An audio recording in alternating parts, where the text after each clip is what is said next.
Comprar um imóvel não é uma tarefa fácil, é preciso se programar, organizar o orçamento para dar entrada e também, claro, conseguir dar conta das prestações. E, além disso, existe também toda uma documentação que é necessária para comprar a casa própria. O economista Marco Aurélio Cabral está aqui com a gente no estúdio para dar algumas dicas para quem deseja comprar um imóvel. Tudo bem, professor? Bom dia, Raquel Novaes. Bom dia, Sidney Rezende. Bom dia, professor. Começar pelo início, então, porque a Raquel colocou aqui um monte de assuntos que tem que tratar mesmo, mas primeiro é a entrada, né? Como é que alguém que quer comprar imóvel deve se organizar, pelo menos para pagar uma boa prestação de entrada para aliviar, se for financiado, mais adiante? Olha, Cid, eu acho que a primeira dica é a seguinte: é bom que a pessoa esteja empregada já há algum tempo, que tenha confiança na manutenção do seu emprego e mesmo de uma progressão na carreira, né?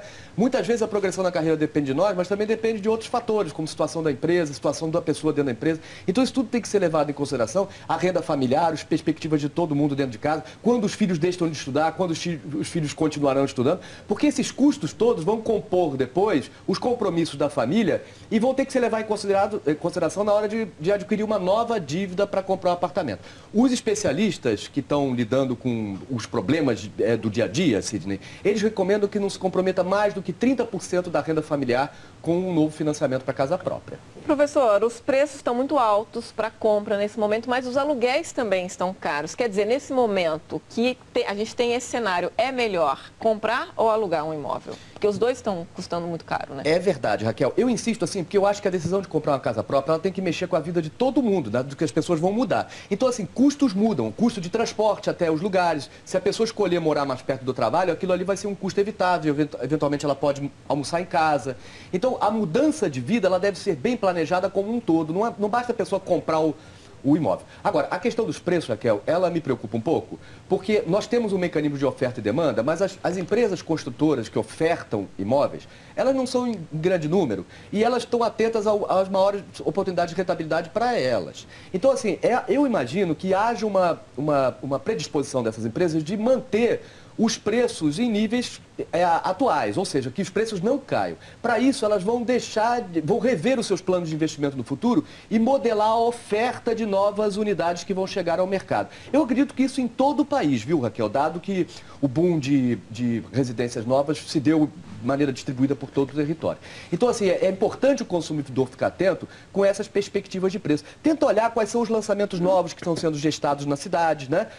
Não basta apenas olhar o mercado de usados. E é bom e importante também perceber essa questão da localização, porque ela é sempre muito importante. Oi, professor Marco Aurélio. Especialistas em mercado imobiliário dizem que o comprador deve se preparar para um gasto de até 30% do valor do novo imóvel apenas para se instalar. Ou seja, o comprador deve contabilizar esses 30% no valor do imóvel. Normalmente eles são esquecidos, né, professor?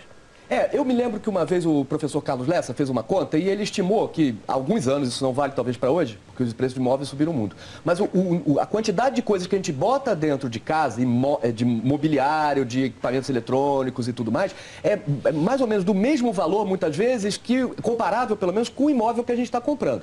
Então, efetivamente, quando a gente faz uma mudança, a gente às vezes leva um pedaço da nossa vida conosco. Isso tudo vai envolver aí gastos de transporte, gastos de acomodação, eventualmente a pessoa vai ter que dispensar alguns dias para poder arrumar o apartamento novo, bem como algumas reformas que são sempre necessárias antes de mudança, principalmente em apartamentos usados. Professor, deixa eu retomar a pergunta, Raquel, foi um pouco por ali também, muito interessante, que é a oportunidade de comprar. O senhor acha que devemos esperar um pouquinho? Temos aí Jogos Olímpicos, depois temos Copa, depois Jogos Olímpicos. É possível que essas cidades vivam uma nova realidade ao término desses eventos. Guarda-se dinheiro agora, né? Poupa-se para comprar mais tarde, dar uma entrada mais pesada, até comprar à vista, ou compra-se já, porque depois o preço vai aumentar mais ainda? O que é mais provável acontecer? Sidney e Raquel, quando se trata de imóvel, a palavra sempre aconselhável é esperar, para se ter confiança de que aquela é a melhor escolha. A gente não controla quando que a gente vai encontrar o nosso cantinho, né?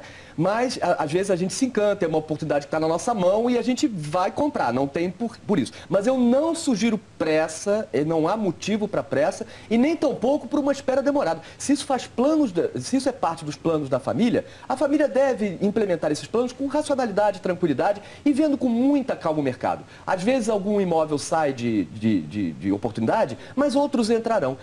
Olha, para a classe média, só lembrar coisas que todos já sabem, é difícil quando a gente vai procurar procurar um cantinho novo para a gente, que todos os itens que a gente esteja procurando estejam ali preparados e prontos para nos atender, né? Quando a pessoa quiser comprar mesmo, o que é o ideal fazer, professora? Ela pensar de que maneira? Usar o FGTS, pedir uma carta de crédito. E tem que lembrar também, por exemplo, se comprar um apartamento novo ou na planta, tem que colocar revestimento. Quer dizer, isso aí paga como? Com empréstimo, com cartão de crédito? Qual é a melhor estratégia?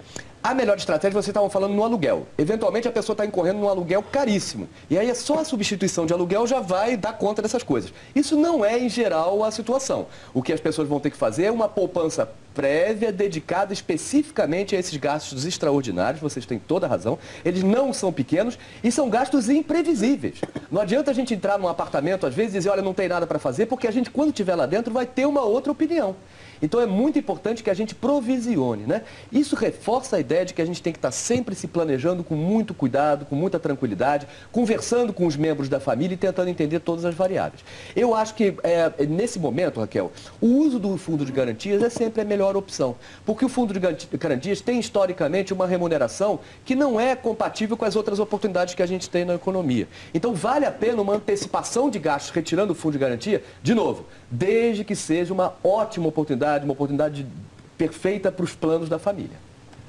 Professor, falando sobre feirões de imóveis, a vantagem desses feirões é reunir num só espaço várias ofertas, né? Por outro lado, existe o risco de o consumidor fechar a compra por impulso e depois se arrepender. Qual é a sua boa dica para o consumidor não perder o foco quando estiver nesses feirões?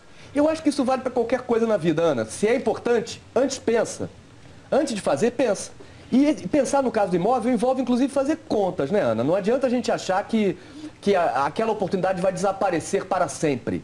No caso de residências, no caso de valores unitários de compra mais elevados, em geral, a gente tem outras oportunidades comparáveis que vão surgir e a gente pode contar com isso. Agora, isso não significa que a gente não possa empregar um bom tempo e cuidado em olhar as oportunidades existentes. Eventualmente, a gente já vai encontrar ali um pedaço da solução dos nossos problemas. Agora, eu acho, sabe, Ana Paula, que a decisão de mudança é uma decisão sempre muito complicada. As pessoas mudam ou não mudam por diferentes razões. Não é só por uma questão de que está com aluguel caro ou barato. A gente, às vezes, não muda porque tem relações afetivas, tem relações de proximidade com as coisas que a gente, com o lugar onde a gente mora, relacionamentos, etc. Então, isso tudo tem que ser levado em consideração. Professor, com esse preço alto dos imóveis, muita gente não consegue mais usar o FGTS porque tem um teto, né? 500 mil, se eu não me engano. Quer dizer, a pessoa, para usar esse dinheiro, qual é a estratégia? Ela compra um imóvel mais barato no qual ela não vai morar só para usar esse dinheiro e aluga, ou porque senão ela não vai ter condições de comprar um imóvel porque está tudo muito caro. Ela vai ter que comprar um imóvel muito aquém do que ela precisa muitas vezes, né? Você tem razão, Raquel. Quer dizer, a avaliação do imóvel é uma avaliação conservadora, feita pelos órgãos financiadores, na medida em que ele vai ser dado como garantia para o empréstimo. Então, ele é um ativo fundamental que vai estar reduzindo o risco para os bancos. No entanto, você tem toda a razão. O fundo de garantia a gente só pega uma vez na vida e para a primeira casa própria. Então, depois que a gente fez essa transação, a gente dificilmente vai poder ter de novo essa opção.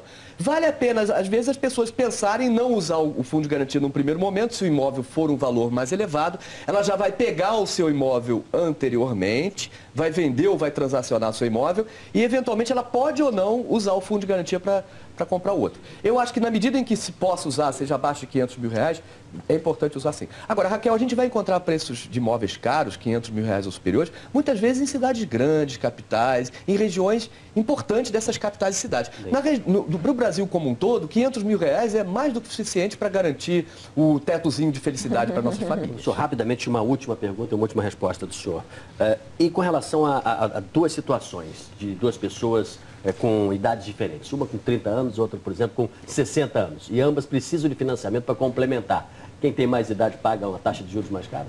Não deveria, né, Sidney? Mas assim, o que acontece? Quando a gente compra um imóvel financiado, o financiador, além de usar o imóvel como garantia, ele também exige que nós venhamos a adquirir seguros.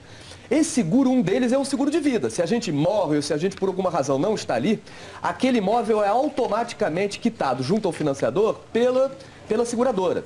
Então, até certo ponto, não há nenhum motivo para pessoas de mais idade enfrentarem taxas de juros mais elevadas do que pessoas mais novas. Tá certo. Professor, muito obrigado por sua participação aqui no Jornal das 10. Obrigado.